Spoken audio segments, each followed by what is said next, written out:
Good afternoon. Y'all, yesterday, June 2nd, 2026, a Democratic congresswoman walked into a hearing room on Capitol Hill with a simple goal. Ask the acting attorney general of the United States of America why the Epstein files still aren't fully released. She didn't even get 2 minutes in. A Republican congressman from Kentucky banged his gavel and told her, "Time's up." She said, "I beg your pardon." He didn't budge. Welcome to the Bluegrass cover-up. This is the Hillbilly ThinkTank, and you're listening to Spencer Keck, a candidate for magistrate here in District 3. And today, we're pulling back the curtain on Kentucky's deep and deeply uncomfortable entanglement with the Jeffrey Epstein files. From the 1,400 plus times the state shows up in the documents, to the congressman who helped write the transparency law, to the one who just shut it all down in real time. So y'all, let's get into it. And let's remember, here in Hardin County, we're dedicated to life, liberty, and the pursuit of happiness. And we oppose anything that would shut that down.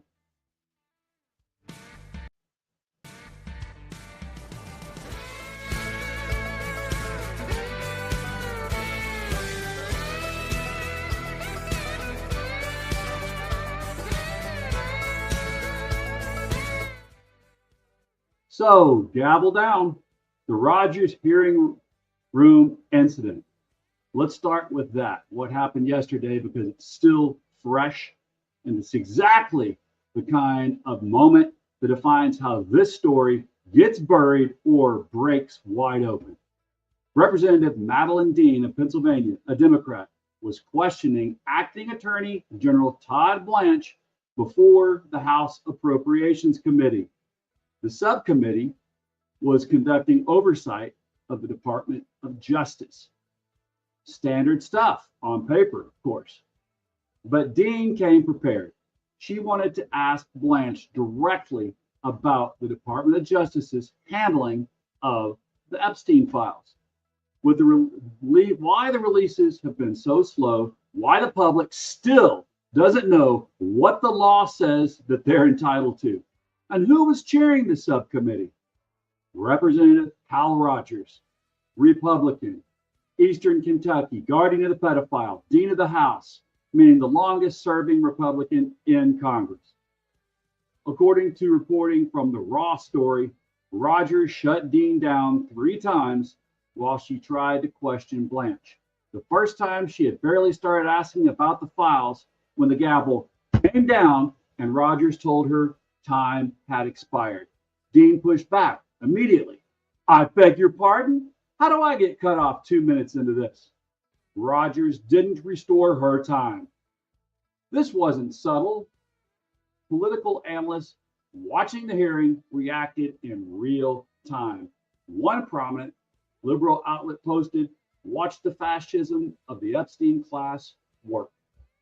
Representative Yasmin Ansari of Arizona went further, calling it the most egregious cover-up in American history. Now, Rogers' office would presumably say he was following standard committee procedure. Time limits are real. Chairman enforced them. That's the defense.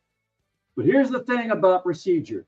It's a tool, and the tool can be used to illuminate or to obscure. When a congressman uses procedural authority to specifically at the moment of a colleague begins asking about the Epstein files and does it not once, but 3 times, there's a pattern. That's a choice. And Hal Rogers made that choice yesterday in front of the cameras, in front of the country.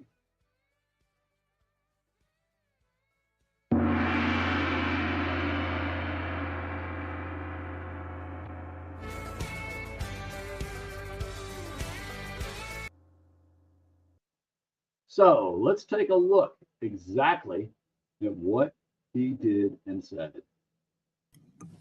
Ms. Dean.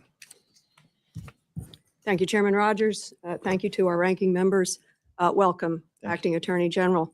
I want to speak about justice for the Epstein victims and survivors. And I'm going to begin with the closing words of Virginia Roberts Giuffre in her book. It's literally the last paragraph. She writes, "I hope for a world in which predators are punished, not protected. Victims are treated with compassion, not shamed, and powerful people face the same consequences as anyone else.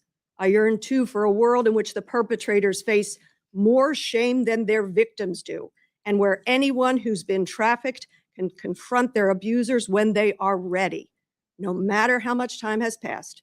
We don't live in this world yet. I mean, seriously, where are those videotapes the FBI confiscated from Epstein's houses? And why haven't they led to prosecution of any more abusers?" And seriously, is seriously the question. Seriously, where are they? It's time. There's more folks concerned about this than just me. Many of us have daughters that we do not want exploited by an elite, they think elite, class of billionaires. So where are these prosecutions of these pedophiles? That's from Virginia. It was printed, as you know, posthumously after her death. Mr. Blanche, you and I had a chance a couple of weeks ago at the Department of Justice to speak about these cases. We discussed 3 things in connection with this monstrous decades-long crime spree. Number 1, your failure to fully redact survivor information.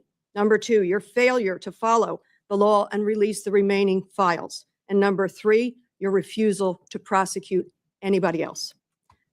Mr. Blanche, let's continue that inane conversation, but this time it's public. This time, and more importantly, it's under oath. You're speaking to Congress. So let's get into it. When will you comply with the law and release all of the files? As I said to you when we spoke before, we have complied with the law. We have reviewed. There are 3 million more documents, and you know what you said to me? They're all duplicative, and they include another guy named Epstein. No, I didn't. Nobody's say buying. that. That's I did what you not said. say that. That's what you said. So look, Reclaiming. We all know that is what he said. They're trying to act like there's another guy with the same name doing the exact same thing. So egregious. My can I time. answer? Can I No, answer the you question? may not. I Okay. just gave you the answer you gave me. Telling. No, actually, it's my time, Mr. Chairman. I think those are the rules of this committee. I told him the answer he gave me, and now in public, he's trying to say something else. Please stop the clock. Can I get that time back? May I have 20 seconds back, Mr. Chairman? Thank you. I very much appreciate that. Mr. Blanche. You don't want me to answer the question. Mr. Blanche, as you know, I visited DOJ 3 times for as much as 10 hours, and I'll be going back. Does the Epstein File Transparency Act say that the file should be available to members of Congress with a minder at DOJ, where you're in a secure room, you can't write on any of the binders, you can take your own notes? Is that what the Transparency Act says? It doesn't require we allow you to come to DOJ at all. We did that on our own. What does it say in terms of transparency? So he's saying it doesn't require transparency at all. He's trying to obfuscate, trying to make everything muddy in the water instead of being transparent, being ethical above all. He's not concerned about ethics. They're just trying to get away with whatever legality will allow them. They don't care if it's ethical. It's obvious. And who lost their position in Congress because of this? Kentucky's Thomas Masson for standing up and writing that bill along with Ro Khanna. Transparency. It says that they should be made publicly available. And they Am I- were. Am I correct? And they publicly were, available? And they were. Oh, let's talk about that. Okay. Time of the gentlelady has expired. I beg your pardon. And I'd actually like to get 20 seconds back. How do I get cut off 2 minutes into this? 2 minutes and 10 seconds. So you can hear someone in the background saying she gets 2 minutes and 10 seconds back and has that much left. But Kyle Rogers is having none of it. Time of the gentlelady has expired. I beg your pardon, Mr. Chairman. No, that's not right. What rules are we operating under? That's not right. Because he's under a little bit of heat for not prosecuting anyone in these monstrous crimes? I've been in the room. I have been there. This is what I had to do, to transcribe, to show what is true. What is true is that the president has lied about being on Epstein's plane, and the unredacted files prove that. There's a lot in here. I'm shocked at this. There's also this set of files in the file. This is investigation into the potential co-conspirators of Jeffrey Epstein. I almost used up all the blank ink in the hallway because it's all covered up. It's all covered up. The American people are not stupid. They know that when members of Congress have to go in and actually unredact to try to find the truth for these victims, something is corrupt. Something is corrosive. You were paid $10 million to represent the president. You hang a 30-foot banner of the president's menacing face over the entrance to the Department of Justice. You said that if you were terminated or not moved forward as Attorney General, you would say to the president, "I love you, sir." So I have one question for you. Is your obligation to the victims and survivors of Epstein's heinous crimes and all his perpetrators, or is your first obligation to the President of the United States? And we know his first obligation is to Mr. Bone Spurs, Captain Bone Spurs himself, Diaper Don, Dementia Don. That's who Blanche is performing for. It's all performative for him here in this scene. Without a doubt, we want to bring justice to every victim. When will you bring that justice? Can I please finish? Excuse me. Can I It's finish? been decades. When will Can you I bring, finish? when will you bring the justice? So as I was saying, When will you prosecute? Oh. And who will you prosecute? Can I Please allow speak? the witness to answer. You told me in our So I'll tell conversation, you, you so blamed the victims. Every victim Let the of record Mr. reflect, he Epstein, told me of that the victims didn't give good names. let me be crystal clear, that this Department of Justice will always protect victims and will always prosecute anybody we can, okay? Full stop, no ifs, ands, or buts, okay? What you are showing in a game of showmanship are redactions because of victims, because that prosecution memorandum Perpetrators. talks about, excuse me, Perpetrators too. how do you know that? Go ahead. Talk to the Exactly. victims. So Talk to the victims. they're victims' names, which we are required to redact. So we know that this guy is full of it, absolutely full of it. He's a guardian of the PDFs, and yet he is getting away with it, and no one's up in arms about it. Required by law to redact, which we did. Okay, so I take Mr. umbrage Chairman, to I the realize idea. I'm over time. I thank you for that indulgence. I want to ask for unanimous consent to enter records into the onto the record. May I do that now? Without objection. Thank you. The Time first, of the gentlelady has expired. So it's obvious that Hal Rogers, he's not acting like a real hillbilly. He's from Eastern Kentucky, and hillbilly values say, you take care of your daughters. You take care of the family jewels that God has given you. He's not doing it for American values, for hillbilly values. He's doing it for something else, and it's time that he goes. It's absolutely obvious now that it's time for that gentleman to step back, step aside, and to get the heck out of there. We've had enough, more than enough. So, what are we going to do? That's the question.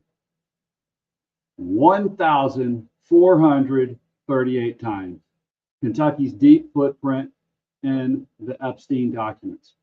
Now, some of you might be wondering, why does Kentucky keep coming up in the story? Is this just geography? Rogers represents his district. He sits on a committee. He bangs a gavel. Maybe. But let's look at the actual documents. When the Department of Justice began releasing records under the Epstein Files Transparency Act, which we'll get into in a moment, researchers started combing through what became known as the Epstein Library. And what they found about Kentucky was very striking. According to reporting from the News Nation and Fox 56, the word Kentucky, either spelled out or abbreviated, appears in the Epstein files over 1,400 times. That's not a footnote. That's a thread. The connections surface in flight logs, in correspondence, in witness statements, in depositions. One deposition cited in the report involves inconsistencies between flight logs produced by attorney Alan Dershowitz and flight logs kept by one of Epstein's actual pilots, a man named Dave Rogers. Those inconsistencies point to gaps in who was traveling with whom and when. Eastern Kentucky University also surfaces in the files. The EKU alumnus was named in a recent document batch. The university, along with the fraternity chapter and the individual named, were all contacted for comment. None had responded at the time of reporting. Now, I want to be precise here. Having your name or institution appear in these files does not automatically mean criminal conduct. Epstein's network was vast, and the documents cover decades. People appear for all kinds of reasons. But 1,438 mentions of a single state, that demands scrutiny. And it makes the question of who in Kentucky has interest in limiting that scrutiny all the more important. And when we say important, yes, we mean really important. All right. Segment 3, the good fight. Thomas Massie and the Transparency Act. Here's where the story gets genuinely complicated, because not every Kentucky politician is pulling in the same direction. While Hal Rogers was shutting down questions in committee yesterday, another Kentucky congressman has spent the last year doing just the exact opposite, pushing as hard as anyone in Washington to open these files. Representative Thomas Massie, Republican, 4th District of Kentucky, co-authored the Epstein Files Transparency Act, along with Ro Khanna of California. This was a genuine bipartisan effort, and it worked. The bill passed the House in November 2025 by a vote of 427-1, nearly unanimous. It was signed into law requiring the Department of Justice to release all unclassified records related to the investigation and prosecution of Jeffrey Epstein within 30 days. Hal Rogers, to his credit, voted for the bill. He put out a statement saying he wanted justice for victims and applauded the strong vote. So his record here is not one-dimensional. He voted yes on the legislation itself. But voting for a bill and then using your gavel to silence questions about whether that bill is actually being followed, those are two very different things. And the distance between them is where cover-ups live. back to Massey. Even after the law passed, he didn't stop. In January 26, Massey and Kana sent a letter to a federal judge requesting the appointment of a special master, essentially an independent officer of the court, to compel the Department of Justice to release the full files as required by their own law. Why? Because the Department of Justice was dragging its feet. The releases were happening, but they were slow, heavily redacted, and incomplete. Massey and Kana recognized that passing a law means nothing if the executive branch simply doesn't comply. So you have two Kentucky Republicans, one fighting for full disclosure, one cutting off their microphone the moment disclosure comes up. That contrast is the story.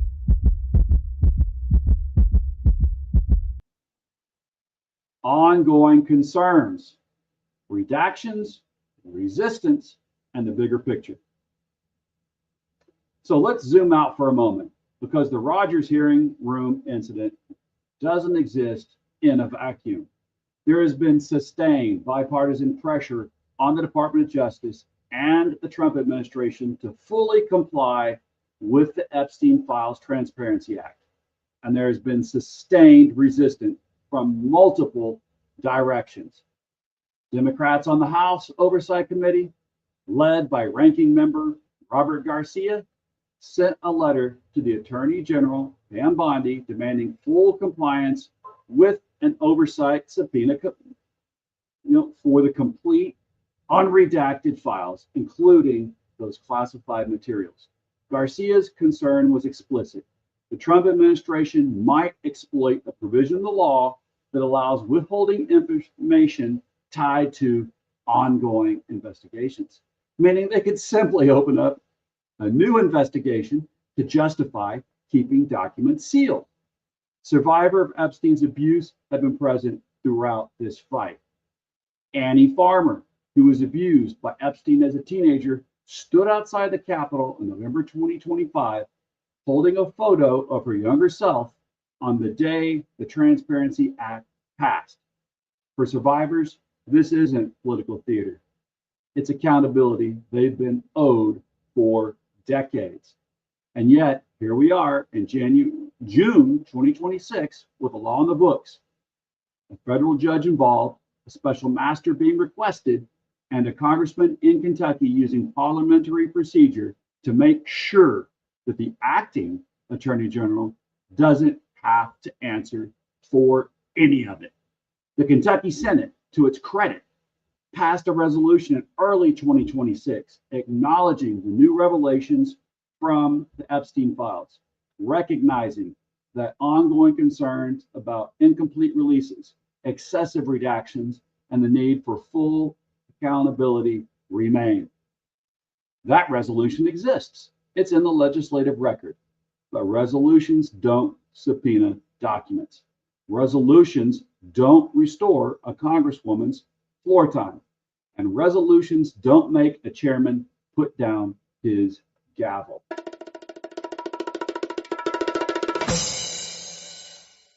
What accountability looks like. A closing argument. So where does this leave us? We have a state, Kentucky, that appears over 1,400 times in the Epstein documents. We have one Kentucky congressman who co-wrote the law requiring those documents to be released.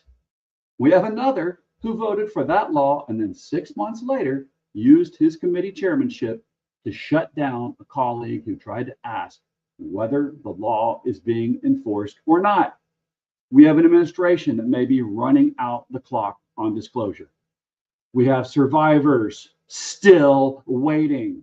We have a judge now involved. We have redactions piling up, and we have a moment captured on video, posted online, watched by thousands, of a congressman telling a congresswoman, "Your time is up," the second she says the word Epstein. Here's what I'll leave you with. Transparency is not a gift that powerful people give to the public. It is something the public has to demand and demand again and demand again, because the people in those hearings rooms did not get there by being the kind of people who want everything out in the open. Representative Dean said, "I beg your pardon," and she was right to. She was speaking for every survivor, every researcher, every citizen, every father, every mother who has a simple question. What happened? Who was involved? And why are we still waiting? Now, Hal Rogers, he had the opportunity to do the right thing. He had the answer right there in his hand. He chose the gavel instead. That tells you something. Until next time, keep asking the questions they don't want answered. And remember, if you vote for me in November of this year, I promise that when I'm on Hardin County's fiscal court, I will be transparent. If you ask me a question, no matter how hard it is, I will get you the truth. I won't get you a cover up. I won't act as if you, the constituents, don't deserve to know what is going on in your fiscal court that determines the type of government you have for your county, that determines the type of emergency medical services this county has, that determines the type and quality of road infrastructure this town has. And look at any other infrastructure project that we're going to do. You need us to be accountable.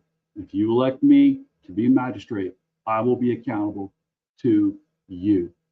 That is my promise, and I am sticking to it.